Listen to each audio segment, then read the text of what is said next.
আম থাকতে থাকতেই এই আমের মিষ্টি বড়াটা তাড়াতাড়ি করে বানিয়ে নাও, কি যে ভালো লাগে খেতে, না খেলে কিন্তু বুঝতে পারবে না। চলো তাহলে ঝটপট রেসিপিটা শুরু করে দিই। এই তো আম নিয়ে নিয়েছি, আর এই আমটা তো খুবই মিষ্টি হয়, এটা সবাই জানো, আর আটি কম হয়, এটার আমের মানে এটা বেশি হয়, তো এই আমটা দিয়ে কিন্তু ভালো হয়। তো যাই হোক, এখানে আমি মিক্সির মধ্যে একদম হাত দিয়ে চিপে নিচ্ছি, তোমরা চাইলে কেটেও নিতে পারো। তো এইভাবে কয়েকটা আম আমি কিন্তু করে নিলাম, আর এখন কিন্তু আমি এটার মধ্যে দিয়ে দিব পরিমাণ মতো চিনি, কারণ মিষ্টিটা হচ্ছে যার যার উপরে যে যতটুকু খাবে। যাই হোক, দিয়ে দিলাম পরিমাণ মতো চিনি। এখন কিন্তু আমি ভালো করে পেস্ট করে নেব।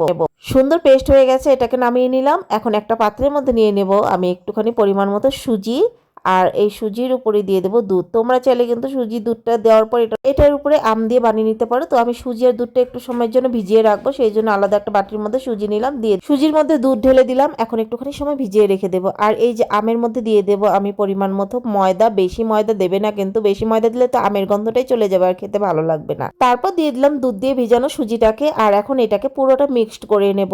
আর বললাম না, বেশি কিন্তু ময়দা দেবে না, বা বেশি একদম যে সুজি সেটাও দেবে না, যাতে আমের কালারটাও থাকে আর আমের গন্ধটাও থাকে, সেই হিসাব করে দেবে, যাতে আমের গন্ধটা ওই বড়া দিয়ে করে, তাহলেই না খেতে ভালো লাগবে। তো দেখো, এখন ভালো করে কিন্তু একদম সুন্দর করে মিক্সড করে নিলাম। এখন ঢাকা দিয়ে কিছুক্ষণের জন্য রেখে দিলাম। তারপর কড়ার মধ্যে দিয়ে দিলাম তেল, আর যখনই বড়াটা বানাচ্ছিলাম তখনই কারেন্টটা চলে গেছিল, সেই কারণে কিন্তু একটু হয়তো তোমাদের একটুখানি আলোর প্রবলেম হতে পারে। যাই হোক, এখানে দেখো সুন্দর একটা বেটার তৈরি হয়ে গেছে। একটু ঘনত্ব করে নিয়েছি, কারণ বেশি পাতলা করলে তো আর মানে বড়াটা ভালো হবে না। তো এখন কিন্তু তেলটাও গরম হয়ে গেছে, আর এখন এক এক করে কিন্তু দিয়ে দেবো আমি এইভাবে। তোমরা চাইলে চামচ দিয়েও দিতে পারো, কিন্তু আমার হাত দিয়ে দিতেই সুবিধা হচ্ছিল, তাই কিন্তু আমি হাত দিয়ে এইভাবে ছোট ছোট করে দিচ্ছিলাম। তোমরা যদি এইভাবে আমের মিষ্টি বড়াটা বানাও, তাহলে কিন্তু একদম সুন্দর ফুলে ফেপে উঠবে। তো তোমরা দেখতেই পারবে কতটা সুন্দর ফুলে ফেপে উঠছে। সত্যি বলছি, এই আমের বড়াটা যে এত ভালো লেগেছে খেতে, মানে কি বলবো। আমের দিন থাকতে থাকতে এই বড়াগুলো বানিয়ে নাও, নাহলে কিন্তু পস্তাতে হবে। সত্যি বলছি, এই মিষ্টি বড়াটা কি যে ভালো লাগে খেতে।